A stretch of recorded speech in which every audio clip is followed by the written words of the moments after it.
जिस हरि ने सबको बनाया, जिनका बनाया सब कुछ है, ऐसे परमात्मा को भगवान शिव ने हरि कहा। उसी हरि का भजन सत्य है, अब बाकी जो कुछ भी है असत्य है। एक बार राजा जनक रात में स्वप्न देख रहे थे, हमारे राज्य के ऊपर किसी दूसरे ने चढ़ाई कर दी।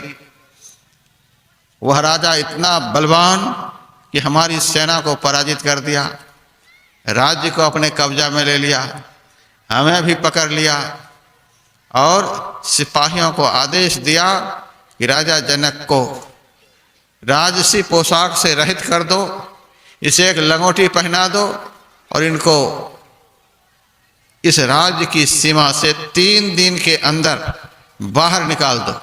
इनसे बातचीत करते हुए कोई पकड़े जाएंगे तो उनको फांसी की सजा होगी। राजा जनक स्वप्नावस्था में ही अपने राज्य को छोड़कर अकेले ही पांव पैदल राज्य की सीमा को पार कर रहे हैं। 3 दिन हो गए, 3 रात हो गई, कुछ खाए पिए नहीं हैं, राज्य की सीमा को पार कर गए। पार करने पर भूख के मारे आकुल व्याकुल हो गए। किसी से पूछा, यहाँ खाने पीने का कोई संसाधन नहीं है, हम भूख के मारे आकुल व्याकुल हो रहे हैं, कुछ खाने की व्यवस्था यहाँ नहीं हो सकती है। उस आदमी ने कहा, मेरे पास भी कुछ नहीं है, लेकिन यहाँ से थोड़ी ही दूर पर एक अन्य क्षेत्र है, वहाँ सदाव्रत बंटता है, वहाँ जाने से तुम्हें खाने को मिल जाएगा, जाओ। राजा जनक भूखे प्यासे आकुल व्याकुल अन्य क्षेत्र के पास पहुँचे। वहाँ जाकर देखते हैं कोठारी भंडारी सारे लोगों को खिला पिला करके बर्तन वगैरह को ठिकाने लगा करके भंडार घर में ताला लगा करके चलने ही वाले थे। अब उनसे राजा जनक ने कहा, हम भूख के मारे मर रहे हैं, हमें कुछ खिलाओ। कोठारी ने भंडारी से पूछा, अरे कुछ है, इस भूखा को खिला दो। भंडारी कहता है, खिचड़ी तो बिल्कुल समाप्त हो चुकी है, हाँ बर्तन में जली हुई खिचड़ी की खुरचन हो सकती है, इनसे पूछो खाएंगे खुरचन। राजा जनक से पूछा गया तो राजा जनक ने कहा, हमारे सामने तो जो अभी आ जाएगा वही अमृत होगा। अन्न में स्वाद नहीं होता है, स्वाद होता है भूख में। पेट भरा हुआ रहेगा तो कितना भी बढ़िया भोजन, अरे बढ़िया नहीं है। और यदि भूख बहुत तेज हो तो 3 दिन की बासी रोटी भी बहुत अच्छी लगेगी। भूख में स्वाद होता है। राजा जनक ने कहा, जो भी आ जाए, जली कटी जो कुछ भी हो लाओ। भंडारी बर्तन को खरोच खरोच करके वह जला हुआ खुरचन ला करके जनक जी के हाथ में दिया। दोनों हाथ बांध करके अंजलि में वो खिचड़ी के खुरचन को लिए। जैसे ही खाने के लिए मुंह लगाते हैं वैसे एक चील आसमान से नीचे आई और बहुत जोर से उस खिचड़ी को लेने के लिए अंजलि में झपट्टा लगा दी। जो भी अंजलि में जली खिचड़ी का खुरचन था वह भी नीचे गिर गया। स्वप्न में देख रहे हैं चील के झपट्टे से उनके हाथ में खरोंच भी आई, रुधिर निकलने लग गए, बहुत जोर से चीख पड़े। अब तक तो स्वप्न देख रहे थे, लेकिन चील के प्रहार से जो उन्हें खरोंच आई, कष्ट हुआ, उस कष्ट के मारे जो चीखे, चीखने की आवाज प्रत्यक्ष हुई, उनकी आंख खुल गई। बगल में सुनैना उनकी धर्म पत्नी सोई हुई थी, उनकी भी आंखें खुली और वह कहती हैं, पतिदेव इस कदर से आप क्यों चीख रहे हैं, क्या हुआ आपको? और राजा जनक मन ही मन सोचते हैं, अभी मैं क्या क्या देख रहा था, अभी मैं क्या क्या देख रहा था और अब क्या मैं देख रहा हूं। अब उनके मन में हुआ, जो कुछ क्षण पहले हमारे साथ बीत रहा था वह सत्य है कि अभी जो मैं देख रहा हूं यह सत्य है। पत्नी कह रही है आपको क्या हुआ, क्या सोच रहे हैं? राजा जनक कहते हैं यह सत कि वह सत, यह सत कि वह सत। पत्नी के मन में हुआ, राजा को कुछ हो गया। ज्योतिषियों को बुलाया गया, जंतर मंतर करने वाले को बुलाया गया। इन लोगों को बुलाएंगे तो कुछ ना कुछ बता ही देंगे। ज्योतिषियों को बुलाया गया, ज्योतिषियों ने कहा बड़ा भारी ग्रह का फेरा चल रहा है, शनि की 7.5 है महाराज को, जल्दी से शनि की शांति कराओ नहीं तो आफत आ जाएगी। ज्योतिषियों ने यह बता दिया। तांत्रिकों ने कहा अभी 14 हाथ का भूत इनके माथे पर सवार हो गया है, जिंदा नहीं छोड़ेगा। अब पत्नी के मन में अब क्या करें? तांत्रिकों को बुलाया गया, वो भूत झाड़ रहे हैं, पैसे खींच रहे हैं, तो भी भूत नहीं उतर रहा है, भूत तो कुछ और है। ज्योतिषी ग्रह की शांति करा रहे हैं तो भी ग्रह शांत नहीं हो रहा है, ग्रह तो कुछ और चल रहा है। रोज ज्योतिषी आए, पैसे खींच करके जाए। मेरे पास भी एक बार आया कि महाराज आपका हाथ मैं देखना चाहता हूँ। मैंने कहा मेरे हाथ में क्या है जो देखोगे? देखना चाहता हूँ, कोई ग्रह वगैरह तो नहीं है। मैंने कहा तू मेरे सामने से चला जा, मेरा सब ग्रह शांत हो जाएगा। तू रहेगा तो कोई न कोई ग्रह चढ़ा ही देगा, तू मेरे सामने से जा। ऐसे लोग इतने भ्रम में डाल देते हैं, कितना भी स्वस्थ सबल क्यों न हो, कुछ ना कुछ बता ही देंगे। नहीं कुछ तो घोड़े नाल की अंगूठी तो पहना ही देंगे। अब पहनने वाले पहन लेते, इतना बढ़िया मुंह है, इतना बढ़िया हाथ है, उस हाथ में घोड़े नाल को घुसा लिया। मैंने कहा इसको क्यों घुसाया है? का ग्रह की शांति के लिए। मैंने कहा जो नाल घोड़े को दौड़ा दौड़ा करके रोड पर हालत खराब कर दिया, उस नाल को मूर्ख तू पहन रखा है, तू शांति से बैठेगा? ये तुमको शांति से बैठने देगा?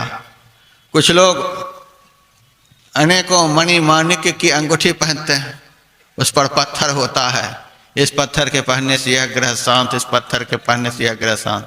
मैंने कहा जो पत्थर खुद छेनी हथौड़ी खा खा करके बड़ा से छोटा हो गया, उस पत्थर के पहनने से छोटा आदमी बड़ा कैसे हो जाएगा जो खुद छोटा हो गया है? और ग्रह की अंगूठी बताने वाला लाखपति है, जिसको ग्रह सवार है वह करोड़पति है। इतना भी दिमाग कम नहीं करता है। यदि इस अंगूठी के पहनने से आदमी बड़ा हो जाएगा, ग्रह शांत हो जाएगा, तो सबसे पहले जो अंगूठी बेच रहा है उनका ग्रह शांत होना चाहिए, उनका घर धन धान्य से संपन्न होना चाहिए। वो चौराहे पर पत्थर बेचते रहता है, धूप में, ठंडी में, बरसात में, और एसी कमरा में रहने वाला करोड़पति अरबपति उनके पास जा रहा पत्थर खरीद करके ग्रह शांति कराने के लिए। आदमी कुछ नहीं समझ रहा। तुलसीदास जी महाराज की वाणी में है, रवि पंचक जाके नहीं, ताहि चतुर्थी नाही, तही सप्तक घेरे रहे कबहु तृतीया नाही। रविवार का 5वां दिन होता है गुरुवार। रवि पंचक जाके नहीं, जिनको जीवन में पहुंचे हुए सदगुरु का सदज्ञान नहीं प्राप्त हुआ। ताहि चतुर्थी नाही, रविवार का 4था दिन होता है बुधवार। बुध का अर्थ होता है ज्ञान, उसको जीवन में कभी ज्ञान नहीं होगा। गुरु के बिना ज्ञान कैसे होगा? उसको कभी ज्ञान नहीं होगा। अतः ही सप्तक घेरे रहे। रविवार का 7वां दिन होता है शनि। शनि ग्रह से कभी पिंड नहीं छूटेगा। अज्ञानी आदमी कौन कौन सा कर्म करेगा कोई ठिकाना नहीं, कर्म का ही फल आदमी भोगता है। ज्ञानहीन मनुष्य क्या क्या नहीं करता है, उनका जीवन इसी कारण से दुखी होता है। कबहु तृतीया नाही, सारे ग्रह घेरे रहेंगे। तो रविवार का 3रा दिन होता है मंगलवार। मंगल का अर्थ होता है कल्याण, उसका कल्याण कभी नहीं होगा। और अंगूठी पहन करके, घोड़े का नाल पहन करके, काला कपड़ा पहन करके, काला धागा बांध करके, क्या क्या करके लोग अपने ग्रह को शांत कराना चाहता है। आज तक लोगों को पता नहीं है कि ग्रह कहते हैं किसको। जो हमें अशांत करे उसी को ग्रह कहते हैं। अशांत करने वाले को ग्रह कहते हैं। और ये ग्रह कौन कौन है? मंगल ग्रह है, शनि ग्रह है, राहु ग्रह है, केतु ग्रह है, शुक्र ग्रह है, गुरु ग्रह है। ये सब क्या है? ये जितने दिन है यही सब ग्रह। रविवार के दिन जो हमने पाप किया, वही पाप रवि के नाम से हमारे जीवन में ग्रह बन गया। बुध के दिन जो हमने पाप किया, वही पाप बुध नाम से हमारे जीवन में ग्रह बन गया। वह दिन हमारे लिए ग्रह हो गया जिस दिन हमने पाप किया। यदि आप लोग चाहते हैं सारे ग्रह हमारे उतर जाएं, शांत हो जाएं, तो आप लोगों से हमारी प्रार्थना है, सारे दिन, जितने दिन होते, 7 ही तो दिन होते हैं, सभी दिन, सारे दिन, सुबह से शाम, शाम से सुबह कोई पाप नहीं करें, सारे ग्रह शांत हो जाएंगे, एक भी ग्रह नहीं रहेंगे। और पाप पर पाप करते जाओ, अंगूठी पर अंगूठी पहनते जाओ, जीवन में कभी शांति नहीं मिलेगी। पाप का फल ही दुख होता है। पाप करने वाला जीवन में कभी सुखी नहीं हो सकता। रावण के पास कितना वैभव था, और वह रावण शिव जी के सामने खड़ा होकर कहता था, स्वेति मंत्र मुच्चरण कदा सुखी भवाम्य हम। हे शिव, मैं आपका नाम लेता हुआ कब सुखी होंगे, कब सुखी होंगे। सोने की नगरी वाला भी यदि पाप करे, वह भी जीवन में सुखी नहीं हो सकता। दुर्योधन कभी सुखी नहीं हो सका, कंस कभी सुखी नहीं हो सका। पाप किसी को सुखी नहीं होने देता है। कोई भी पाप नहीं करो, कोई ग्रह नहीं। एक एक आदमी को देखता हूं 10 अंगुली में अंगूठी है, कमाल हो गया। सुंदरता के ख्याल से पहनो, कोई बात नहीं है, लेकिन इस अंगूठी के पहनने से हमारा ग्रह शांत हो जाएगा, यह बात समझ में नहीं आती है। हमारे गुरु महाराज की अंगुली में एक भी अंगूठी नहीं, हम भी एक भी अंगूठी नहीं पहनते हैं, और तो भी सारे ग्रह वाले मेरे पास आते हैं। हम कह देते हैं हमारे हाथ में एक भी अंगूठी नहीं, हम कैसे तुम्हारे ग्रह को उतारेंगे। बाबा आप कुछ कह दो अपने मुंह से, आप अपने मुंह से हमारे लिए कुछ कह दो, इससे हमारा ग्रह शांत हो जाएगा। हमारे मुंह में क्या है जो उनका ग्रह शांत हो जाएगा। अरे थोड़ा बहुत जो भगवान का नाम लेते हैं, वही ताकत हमारे मुंह में है। यदि किसी के लिए शुभ वचन निकल जाए तो उसका भला तो जरूर हो जाएगा। आप लोग भी भगवान का नाम लें, आपके मुंह में भी वह ताकत आ जाएगी। जिनके लिए शुभकामना करेंगे उसका ग्रह शांत हो जाएगा।